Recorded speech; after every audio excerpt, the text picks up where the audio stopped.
जय शिवराय. मुंबईच्या वानखेडे स्टेडियममध्ये सुमारे 14,500 लाल आणि पांढऱ्या रंगाचे चेंडू वापरून एक प्रतिकृती तयार करण्यात आली होती आणि तिची नोंद गिनीज बुक ऑफ वर्ल्ड रेकॉर्डने घेतली आहे, अशी बातमी मी आज वाचली.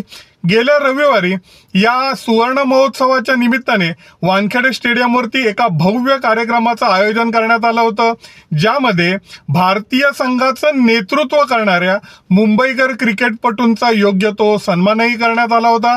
या नेत्रदीपक सोहळ्यामध्ये अवधूत गुप्ते आणि अजय अतुल यांच्या कार्यक्रमांची सांगीतिक मेजबानी होती. तरी सुद्धा हे थोडंसं अळणी आहे असं मला वाटतं.